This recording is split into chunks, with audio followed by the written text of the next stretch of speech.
Hey guys, Jack here. Welcome to week 4 of my journey along the Camino de Santiago. I've finally healed up enough from my injury back in Zubiri to be able to walk along the Camino, at least I hope, for the duration, or at least most of the way. So before we get started, make sure to like the video, subscribe to the channel, and ring the notification bell so you don't miss a single thing coming to you from the adventure across the world. And let's get walking. The second half of my first week walking the Camino saw me leaving Fontebedon behind, but there was something on the horizon. So it's morning on the Camino. Most everyone is left. It's about 7:10. I didn't realize that the fires had gotten as close as they had to Pamparada. You can smell them this morning. Combination of smoke and fog because of the cold air. You can smell the fire, and it's all over the news. I'm not really worried about the Camino, but it just makes me sad to see. I remember the fires in my hometown 13 years ago, and this devastation it wrecked, and this is a normal thing for Spain. Also, there were no accommodations available in El Acebo, which means going to Pamparada. So that either means taking a taxi down the hill or going down the hill on foot and grabbing a first local bus I can into my hostel. I'll decide at El Acebo what I want to do on that one. My feet hurt, the bottom of my feet hurt to the point where I couldn't sleep last night without taking pain meds because I just had to. Joints are more or less fine. My good ankle, it's not bad hurt like it was last time, but it is kind of struggling a bit. But I may end up taking the bus at least part of the way tomorrow to give the bottom of my feet a rest. I took some Tylenol before walking this morning, so hopefully it'll kick in and save me.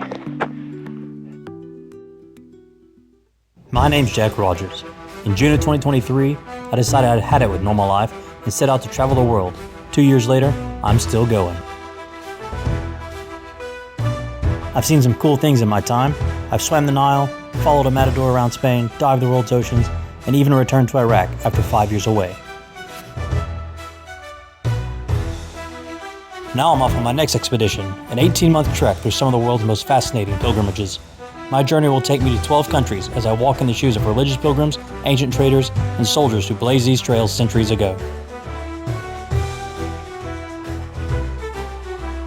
This isn't just another trip. Unlike my first journey, I won't be walking the earth aimlessly. This is a chance to walk with purpose, to trace the footsteps of those who move for faith and survival. These routes carry stories, and I intend to find mine among them. I've never attempted anything like this before, but after 2 years of discovering what this world has to offer, I'm ready to take the plunge into some of life's deeper meaning. I'll be tested, physically and mentally, but I know in the end, it'll all be worth it as I become a wayfarer.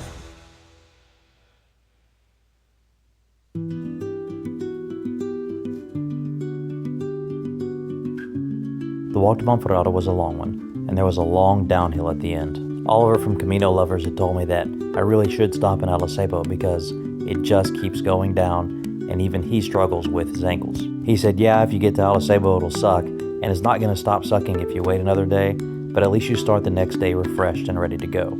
His wise words were, you're going to feel like you can do more, but you should stop.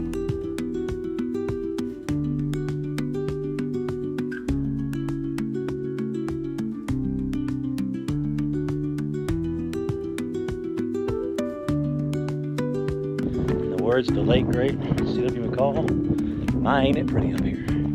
If you look at the maps that the various associations of the Camino give out, they a lot of times will list towns as waypoints. They're not really towns though, and I really wouldn't even call them unincorporated areas. A lot of times they're just a sign and a shack.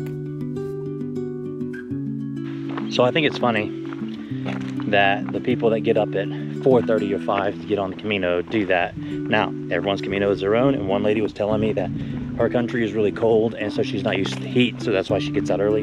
No problem. Have not seen her on the trail, but a lot of people get out 5:30. I leave about 7:15 on the trail, and I've already passed them. Right? Like I don't know how that happens because they left before me, and I'm not walking that fast. I don't know. Find it funny because people look at me when I tell them, "Oh, I'll leave about 7 after I have some coffee and breakfast." Like, oh, that's so late. One, my Camino, your Camino, doesn't matter. We're good. Each their own. Each is on their own journey. But also, like, somehow I still beat you to where we're going. So it's very odd.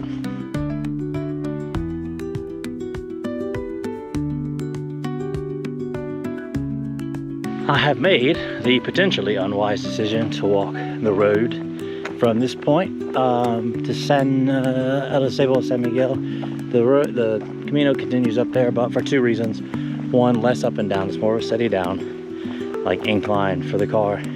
Two, I was getting mad at the gnats that are up there in between. I mean, I'm getting legitimately upset. I needed to calm down. So I'm gonna take this easier, although maybe not on the ankles route. Well, it turned out it was unwise, not from a safety perspective as there weren't a lot of cars along the road, but from my ankles. But still, I needed to get away from those gnats. They were driving me absolutely insane. I later ran into Sylvia, who said the same thing. She said that she should have taken the road as well, for no other reason than those gnats were making her mad. I finally made it to Arecibo, and I ran into Christian and his wife, who had recently joined him. We all enjoyed an orange juice and a quick snack before, yes, making it on our way. Well, decision's been made. I'm walking to the outskirts of Ponferrada from Arecibo. Then I'm going to catch the local bus to Maya or get right and walk all the way through town. Some advice that I got from Oliver on that one that I'm going to take. So 3.5 hours on this going downhill. My knee is okay. My right ankle is holding. Best way to describe it. So let's do it.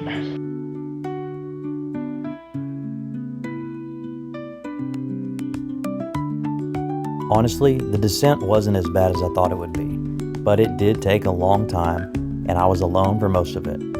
Yeah, there was great scenery, but just putting one foot in front of the other for hours on end, it kind of gets monotonous.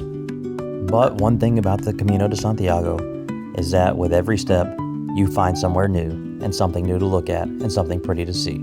Even in the monotony, there is change.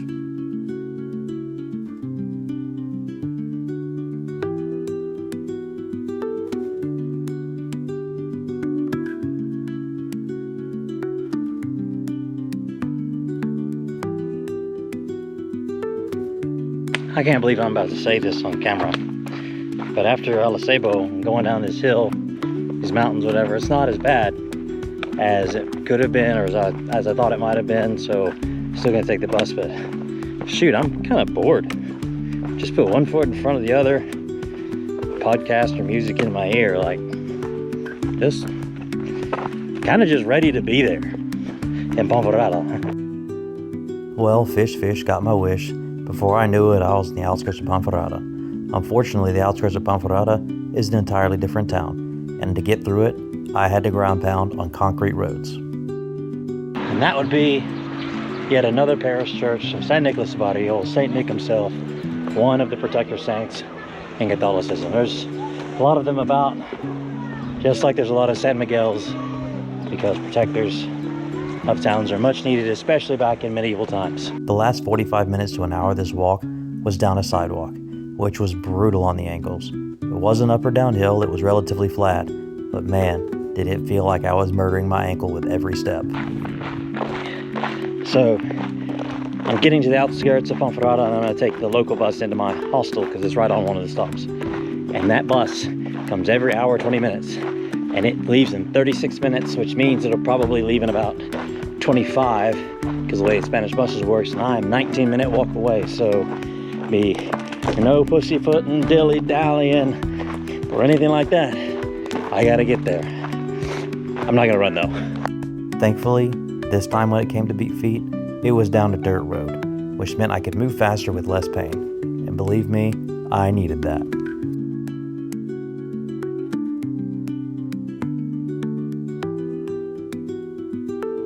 So my good ankle hurts because it's good ankle, but my bad ankle's done for the time being. So I'll either take a local bus to the other side of Ponferrada and then walk from the outskirts of Ponferrada to Villafranca, or I'll take it all the way to Villafranca because it's only like €2. It'll depend on how I feel in the morning.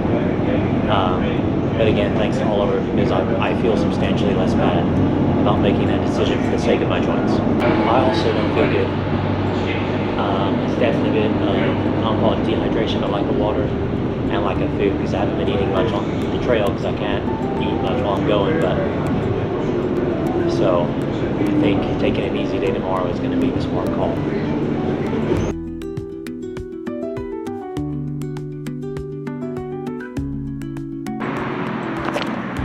So I'm slow moving today, which is fine. Bottom of my feet hurt, but that's what I would call good pain. That's just from walking the past freaking ever, several days, probably just at 100K. My bad ankle though, not my bad ankle, I keep saying that, my good ankle. I think it's borderlining on bad pain, so I'm taking it easy today with the bus to Villafranca de Abierto. So, just can't say thanks enough to Oliver and some other just Spanish people, not on the Camino, telling me, hey, it's fine. It's not about walking, it's about the journey. So, good news is it means I get to kind of enjoy a day of rest while still moving along the Camino. So, and I hope that the next stop is pretty. The bus didn't leave until about 11, so I had time to grab coffee and breakfast and leisurely make my way to the bus station. Even though it was only 10 minutes away, that word leisurely was really important, because that way my ankle, my knee, and my other ankle would be fine. So I've gotten lucky in that I'm the only one in the room for now. And bottom bunk, there's a fan. No aircon, but at least there's a fan. Yeah, definitely a good idea to take the time off after walking just a short distance through town. So it's several hours later. I mean, several hours I've been in the bed, dealing with finance stuff, resting my bed, and look behind me. I hope you can see that. That's smoke from the fire. That's nuts. I mean, I don't often want to come to tears on my travels, and I can actually name the last time it happened. It was last year in Bilbao when I saw two bulls in the same performance had to be carried out because they got hurt in pretty bad ways. That's just a freak accident. But these fires behind me, I mean, this isn't just something on the news. Like, I'm standing in the smoke. It's everywhere.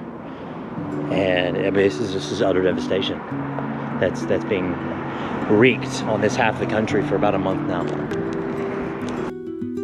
The fires notwithstanding, I decided to go out and see a bit of the town. I decided that since I didn't walk that day, and my feet only hurt a little bit just from walking, and my ankles and knee only hurt a little bit more from my old military injuries, that I could afford the time and energy to go see the town. Luckily I did, because I got to see places like this, remnants of old castles and royal palaces, not to mention several churches. Unfortunately for me and other pilgrims, several of the churches were closed, but you know, that's just kind of how it goes when you arrive midday.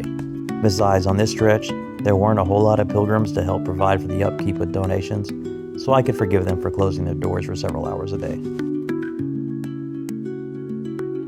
The constant orange hue from the fires was really interesting, and to me, a little symbolic of just the world we live in today. As I looked at these churches and I could just see the fire creating the background, it made me really think about the direction of the world is headed. The scene had an almost apocalyptic view to it, just like you would see out of a movie before something bad happens. Now, I was sure nothing bad would happen on this part of the Camino, at least as it related to us, but still, it was really concerning to see. Who knows what the future might hold for this part of Spain and those areas west of here that were affected by the fires. With those thoughts in mind, it seemed only natural to cap off my day by visiting La Colgata de Santa Maria de Cluny. This church was founded in the 1100s, by the order for which it is named. While it's big and impressive on the outside, its insides are pretty small and simple, which, again, as a pilgrim, I enjoy. I'd rather have a simple church with deep meaning than an ornate one that's superficial. So it's about midday here in Villafranca del Bierzo. I've got a bus in a bit. I'm taking a bus part of the way today. My feet, even though I didn't hike yesterday at all, I took the bus here and just spent some time in town. My feet and my ankle, my good ankle, which I should start calling my bad ankle at this point, were throbbing in pain, some of the worst physical pain that I've induced on myself. So Did a lot of work with massaging it and took a lot of painkillers, and they're better today. So hopefully I'm only hiking between 7 to 10K today to get to the next destination. So hopefully that is enough to make me rested up and ready to go the last bit, because I do not want to take the bus the last 100K. So yeah, so we'll see you guys when I start walking. I wasn't the only one to take the bus. There were a group of young men, who I think were from Italy, that were taking the bus with me to the next city to begin the next stage, about halfway through.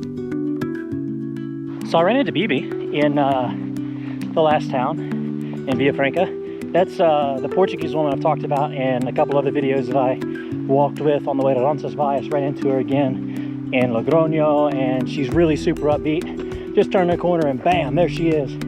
Caught up for a few minutes because I had to go catch the bus, and you know, she's like, wow, you're looking good. Glad you made it. You walking in? Yeah, I'm walking again, you know.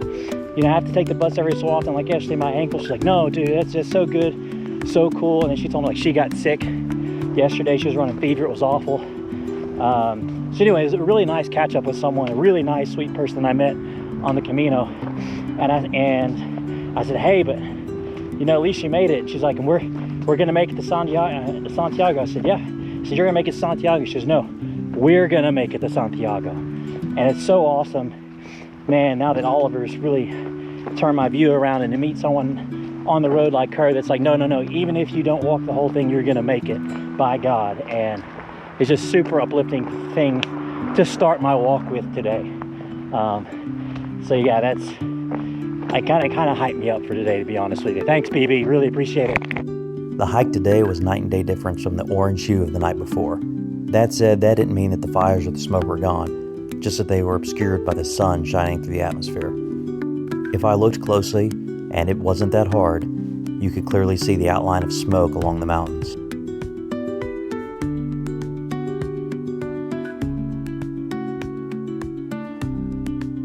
I tell you what, these views don't suck. I walked past a small town that most people stop at during this stage. Really, I could afford to walk a little bit further because I'd only walked half the time, but it was also easier to find accommodation at the next town over. Granted, they reached out to you by email ahead of time to let you know there wasn't anything there, just one small shop. So I'm going from Linares to Tria Castella today. I know you probably can't see me on the GoPro with the light, but the smoke from the fires is so thick right now. I mean, I can even see it in the dark. And you might be able to see it behind me here. It's even blocking out like the light coming in. Normally it's a lot lighter than this at this time of day. This is it's crazy. It's insane. Because there wasn't a place to eat breakfast or get coffee, I got a bit of an early start. The next town over, about 35 minutes away, had a place that was open for pilgrims, and they served torta de Santiago for breakfast. There's not much better than that. Like the road from León to Hospital and Hospital de Astorga, a lot of this stage was on a dirt path that ran alongside the road, and I was very thankful for that. So I started this morning, it was hot and humid. Now it's freaking cold. I don't want to stop and put my sweater on because I just started going, and also I don't want to get too hot later. But if by the next town it's still like this, I'm putting that thing on. It's chilly. Now I'm from Texas, and if you know me, you know that I'm all about the heat. You can keep the winter and the cold, something my dad just doesn't understand. So I'm walking through Fonfria, which is where the sheet that you get in Saint Jean de Port tells you to stop for the day. But I'm not following that itinerary, I'm following a different one, which is good because I'm super early because I stopped in Linares instead. But yeah, oh, here it is, Fonfria. I think pretty much everyone that I'm passing this morning and walking with is passing through. So, on to Tria Castella. What's interesting to me is that a lot of people hike the Camino seeking freedom, but then they follow some strict regimented itinerary given to them by some international association that they found online. Honestly, I was doing that at this point, but that's because I was actually on a timetable to be out of the country and over to Turkey for the next leg of the expedition. But still, I built in a little bit of flexibility so I could take advantage of new towns or shorter walks. Plus, that let me avoid the places like Fonfria, where everybody who started in Saint Jean was going to stop simply because the piece of paper said to. There is hardly anybody on this route today. This view would become common over the next several days.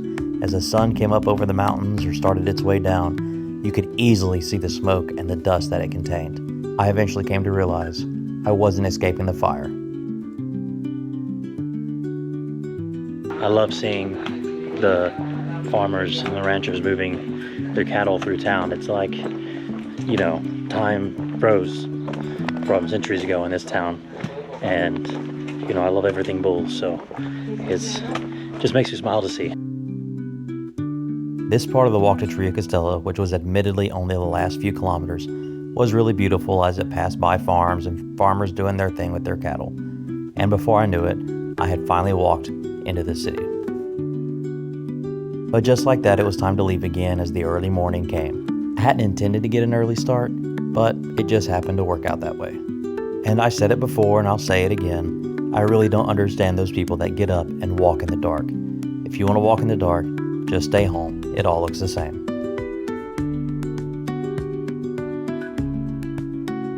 So I just got an email from Sylvia, who I don't think I've talked about in any of these videos. She is a woman that I met on the road to Roncesvalles the first day. She's taking it a lot slower. She's had to nurse some blisters and stuff, but she was in Foncebadon yesterday, which is a town I was in a few days ago.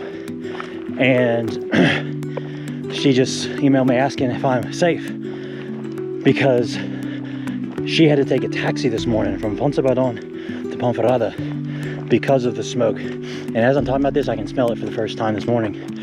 And there are concerns about evacuations. I knew that was the case in Ponferrada a few days ago, and I was lucky to miss it.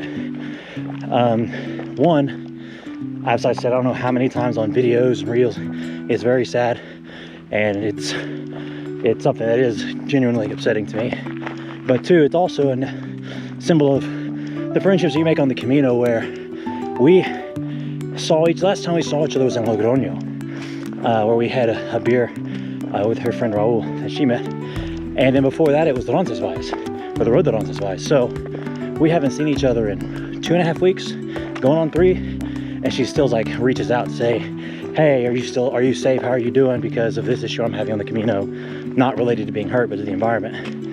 And you know, that's one of the things I've learned, like from Oliver and from Christian, is the Camino is all about, is the people you meet, relationships you forge, just like any travel experience, really. The number of friends that I've met and become fast friends, without all the other crap going on in the world, in my 2 years of travel, but especially in places like Egypt, and in Australia and here on the Camino, has just been absolutely amazing.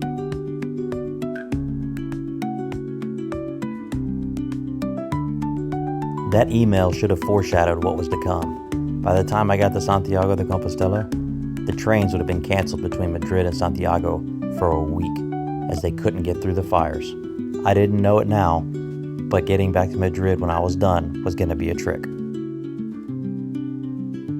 I'm really enjoying the walk through like cattle country out here on the road to Sarria. It's very refreshing, fresh air.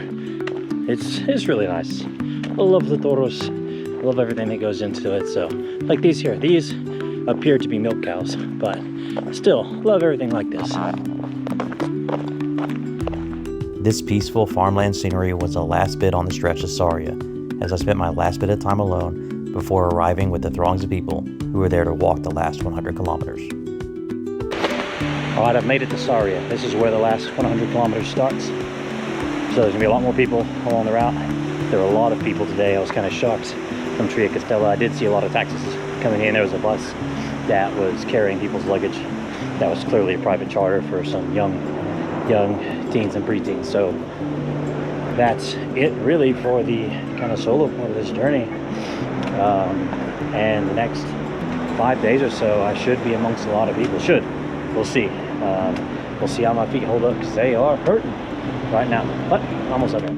Hey guys, Jack here. Thanks for watching the Great Gallivanting. I hope you enjoyed that video from the Wayfarer Expedition. If you did, go ahead, give it a like, subscribe to the channel, ring the notification bells so you don't miss a single thing coming to you from the adventure across the world. Also, go check out my website, jackrogersauthor.com. as well as my Instagrams, threads, and Snapchat accounts at JRT Voyage and the Facebook page, Jack Rogers Author, so that you don't miss any other post, blog post, update, invite to join me on the travels around the world. See you guys on the road.